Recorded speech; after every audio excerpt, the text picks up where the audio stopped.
On ground जो भी हालात वाकयात हुए, मेरे ख्याल में अब जो है अच्छी बात है। आई विश के ये करें। आई विश के लाहौर के अंदर जो अभी इन्होंने बताया, मुझे तो नहीं पता जो जुगादरी हैं बहुत बड़े, वो कौन है, बड़े बड़े जो वहां पे नोटों की बोरियां इस वक्त लाहौर के अंदर घूम भी रही हैं। लाहौर के अंदर इस वक्त जो सबसे बड़ी स्टोरी है, रकम ही पता है, सबसे बड़ी स्टोरी, नाम जो है रकम बता दे, चले नाम सबसे बड़ी, हम क्यों बताएं, सबसे बड़ी स्टोरी जिन लोगों को ऑफरें हो रही हैं, सबसे बड़ी स्टोरी इस वक्त यह है कि लाहौर में, लाहौर के जो माल रोड मशहूर जमाना कैनाल के ऊपर, आपको पता है एक कैनाल रोड और माल रोड, वहां पे जो है गाड़ियां घूम रही हैं नोटों की बोरियों के साथ, तो ले लो, तो जिस तरह वो आवाजें नहीं लगाई जाते हैं, वो लगाते हैं कुछ चीज बेचने वाले कि जनाब आला को गाहक है तो आ जाए तो ले ले, पता नहीं कोई लेगा कि नहीं। हमारा वो एयरवाई का बड़ा मशहूर है ना, वो फाद मुस्तफा वाला गेम शो, जिसके अंदर वो है कि भाई ले ले, अब नोटों की बोरियां हैं। लेकिन हम तो ये सवाल कर रहे हैं, खुदारा वो जो नोटों की बोरी हैं, जो हमारे पास थोड़े से नोट हैं, उनकी वुकत रहने दें। आप नोटों की बोरियां जिसको मर्जी दें, 225 एक दिन में जो 6.5-7 रुपए गिरा है ना डॉलर। अगर पीर परवेज लाई बंदों की लॉयल्टी खरीद रहा है या हमजा शहबाज खरीद, परवेज लाई को क्या जरूरत है? चीफ जस्टिस नंबर है, चीफ जस्टिस पाकिस्तान, जैसे उन्होंने इलेक्शन को फ्री फेयर इम्पार्शियल इंश्योर किया और CEC ने, राजा सिकंदर सुल्तान और सारों ने और इंतजामिया को उनको नकेल डाली और राय रास्त पर रखा। अगर जो खरीदो फरोख्त हो रही है, अगर उन लोगों के गले में रस्सा नहीं डालते तो ये सारे का सारा मुल्क पहले ही बर्बाद हो रहा है। इक्तिसादी तौर पर जमीन बोस हो गया और इसको अरेस्ट करना है सिचुएशन को, उसकी तरफ तवज्जो कोई नहीं। तवज्जो के ऊपर बात करते हैं, उसकी तरफ तवज्जो की। आज फवाद चौधरी साहब ने भी और राना सनाउल्लाह साहब ने वे फॉरवर्ड के हवाले से कुछ बात की है। वो क्या? फवाद चौधरी साहब ने कहा जी कि हम पार्लियामेंट आ सकते हैं, बातचीत भी कर सकते हैं, लेकिन आम इंतखाबात की जो तारीख है ना, वो PTI चाहती है। सबसे पहले जरा सुने। आम इंतखाबात की तारीख जो है वो शहबाज शरीफ साहब हमें दें, उसके बाद जो है पार्लियामेंट में जाके या बगैर हम बातचीत करने को तैयार हैं। फ्रेमवर्क जो इलेक्शंस का है वो पॉलिटिकल पार्टीज ने तय करना है और उस फ्रेमवर्क में सबसे अहम बात यही है कि इलेक्शन कमीशन जो है वो नया कॉन्स्टिट्यूट होना है। अच्छा, सारी बातें हो सकती हैं, इलेक्शन के लिए भी तैयार हैं, नवाज शरीफ साहब वापस आएंगे, ये बातें राना सनाउल्लाह साहब कह रहे हैं, ये जरा सुने।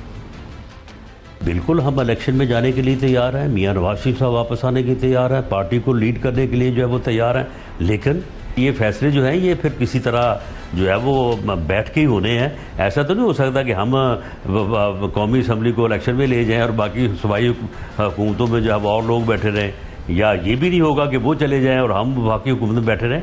ये सारी चीज़ें जो हैं ये बैठ के अफवाम तफहीम से होंगी। असद उमर साहब अलबत्ता ये कहते हैं कि अब जो है खेल पलट चुका है, तो शहबाज शरीफ साहब को अब आना होगा हमारे पास। शहबाज शरीफ साहब जो हैं वो फिर बैठेंगे हमारे पास और वो कहेंगे अच्छा जी फिर इलेक्शन कमीशन का क्या किया जाए, या वो कुर्सी पे बैठे रहेंगे और अपनी सियासत मजीद तबाह करते रहेंगे, या वो कहेंगे कि हम जो है वो असेंबलियां बर्खास्त कर रहे हैं और KP में हमारी हुकूमत, पंजाब में हमारी हुकूमत और वफाक में इलेक्शन हो रहा है। अब तो वो इतनी बुरी जगह जाके बसे हैं कि अब उन्होंने आना है, हम क्यों उनके पास जाएंगे? खिचड़ी पकी हुई है ना कि अगर विफाक में हुकूमत शहबाज साहब की रहती है तो फिर वो या शायद मुल्क की तारीख में पहले वजीर आजम होंगे, आप मुझे करेक्ट कर सकते हैं, जिस पार्टी की किसी भी सूबे में हुकूमत नहीं है। ऐसा ही कब हुआ था? नहीं, सूबे का नहीं, ये नवाज शरीफ बेबस हो गए थे जब पंजाब में मंजूर भट्टू और चौधरी अल्ताफ ये फौज के अंकर जो गवर्नर, तो उसकी पहले मिसाल मौजूद है।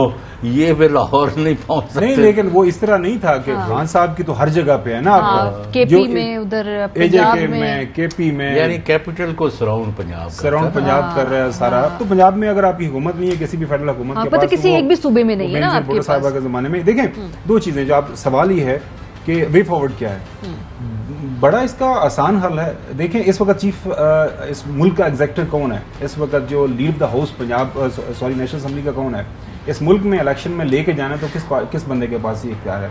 जाहिर है PDM की वो क़यादत कर रहे हैं और PDM वाले सारे मिला के तो अभी वो अनाउंस कर दें मोहतरम शहबाज शरीफ साहब के बिल्कुल हम इलेक्शन के लिए तैयार है। खाली उनका डिसीजन तो नहीं है ना, ये तो पीपल्स पार्टी ने भी लेना है ना साथ, ये डिसीजन MQM है, बाकी जमातें। मैं वही अर्ज कर रहा हूँ, देखें पीपल्स पार्टी या बाकी लोग बेशक उनकी मर्जी शामिल होनी चाहिए, लेकिन एक बंदे ने जिसने इसके ऊपर एक्ट करना है उसका नाम तो पर वो तो नवाज शरीफ साहब से भी तो ओके होगा ना वहां से, बिकॉज़ फैसला उन्होंने करना है। मैं ये कह रहा हूँ कि अब ये अपनी अना में फंस गए इनको ये समझ ये आ रहा है, वो ये है कि damn you do damn you don't. Imran Khan की पॉपुलैरिटी वेव है। बाई इलेक्शन में लाहौर से अगर आपको 4 हलकों में से 3 हलकों में मार पड़ती है मरियम नवाज साहिबा की भरपूर इलेक्शन कैंपेन के बावजूद, तो it is written on the wall कि इलेक्शन में अगर आप जाएंगे इस वक्त तो आपको बहुत मार पड़ेगी। अच्छा, मरियम की पॉपुलैरिटी की मिथ भी जो है ना वैसे वो अब टूट गई है। किस तरीके से जीबी की कैंपेन मरियम ने लीड की, नहीं जीत पाई वहां पार्टी। आजाद कश्मीर की कैंपेन लीड की, पीएमएलएन नहीं जीत पाई। ये पंजाब में अपने गढ़ में मरियम साहिबा हल्के में जाके उन्होंने अपनी कैंपेन लीड की। तो क्या ये जो मिथ ऑफ मरियम्स पॉपुलैरिटी है, क्या अब ये समझ सकते हैं कि ये उतना नहीं है बड़ा फिनोमेना जितना लोग समझते हैं? देखिए, मरियम जो है वो बेसिकली पार्टी की एक वो कहते हैं ना हमारा फेस है, क्राउड पुलर है ना, वो लोग जलसों में सेल्स वुमन है, ये सेल्समैन है। वो उनको एक प्रोडक्ट दी जाती है, वो उधर जाती हैं तो वहां पे फौज के साथ लड़ती हैं। एस्टैब्लिशमेंट के हवाले से जो बयान आपके सामने हैं, इधर जब ये लोटू के हवाले से एक बयानिया बनाया तो फिर वो प्रोडक्ट जो पहले कहा था इस तरह को इस तरह बेचो, आप इसको इस तरह बेचना है। लोटे पहले बाथरूम में थे तो आप वो कहते हैं लोटू पहले बाथरूम में पहुंचाए लोटे, फिर अब वही कह रहे हैं कि ये जो लोटे बाथरूम में थे उनको निकालें बाथरूम से, उनको धोएं और उन लोटों को अपने सरों के ऊपर सजा लें। तो इतने शॉर्ट स्पैन ऑफ टाइम में किसी भी प्रोडक्ट की मार्केटिंग आप जो 2 अंदाज से नहीं कर सकते। तो मेरे ख्याल में किसी को भी ये कैंपेन दे तो वो फेल ही होगा, क्योंकि कैंपेन फ्लॉड है, उसमें उसका मैसेज फ्लॉड है। मरियम साहब का कोई कसूर नहीं। अच्छा, अब आगे जो मैं ये वही कह रहा हूँ कि अब जो मैं कह रहा था कि इस वक्त पीडीएम के पास ऑप्शंस क्या है। ऑप्शंस ये है, मईशत के वो हालात आपके सामने हैं, इलेक्शन में आप नहीं जा सकते। अब वो ये कह रहे हैं कि हम आराम से बैठते हैं। अब ये है कि मुल्क जाए, जिस तरह आपने उनके बॉडी लैंग्वेज आज आपने देखी कि मुल्क जाए भाड़ में, वो फेक था वैसे। तो अब जो भी है, जो इस मुल्क के जो क्या उनके मुताबिक ये है कि इस मुल्क को संभालने वाले हैं इमरान खान, अगर अपने आप को समझते हैं उन्होंने संभालना है, या उनके नजदीक कुछ और इदारे हैं, तो वो हमारे पास आए कि आप बताएं कि इसका वे फॉरवर्ड क्या है, क्योंकि अब हमारे पास तो कोई वे फॉरवर्ड नहीं है। No, they are looking for genuinely face saving. अब फेस सेविंग किस शक्ल में होगी वो यही है, जिस तरह आपने सुना राना सना साहब के, ये है ना बात करने तो बात करके फिर आगे चलें।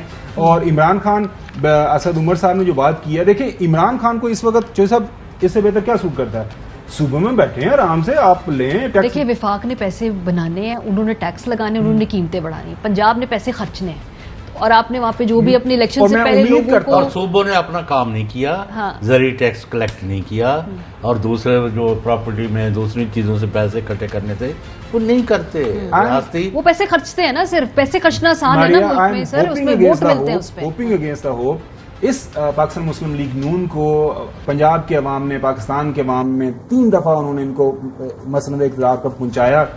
अगर इनकी सेकंड और थर्ड ईयर लीडरशिप में कुछ थोड़ा सा भी अभी पैट्रियटिज्म ये मुल्क के हवाले से कोई एहसासात हैं, उनको कहें खुदारा मान ले कि हमसे गलती होगी, मान ले ये हमने गलत तरीके से गवर्नमेंट के बेसिस पे हुकूमत ली है चौधरी साहब, तो अब यह गलती हो गई है तो हमें दोबारा हमें इलेक्शन में जाना चाहिए। इन्होंने हुकूमत के लिए पंगा क्यों लिया? रियासत बचाने के लिए, वो कह रहे डिफॉल्ट हो रहे थे हम लोग। इन्होंने पूछो कि वो इमरान खान के जब सारे इंडिकेटर्स पॉजिटिव थे इकोनॉमी के और आज सारे नेगेटिव हैं, तो फिर ये 100 दिन उन्होंने सिर्फ अपने मुकदमे, वो जो कह रहे हैं वही बात ठीक है फिर। हाँ, ये भी बात सही है। और अंदर इनकी हालत ये है, मैं सिर्फ आप पर और सवाल छोड़ता हूँ लोगों पर, कि जब वज़ीर आज़म शहबाज शरीफ कराची गए और एक मखसूस जगह पर गंदे अंडे और टमाटर दे के किसने वहाँ फेंकने के लिए बंदे खड़े किए, मुझे इसका जवाब ले दें तो फिर आपको बाकी पता चल जाएगा कि अंदर किस लेवल पर जंग जा रही है।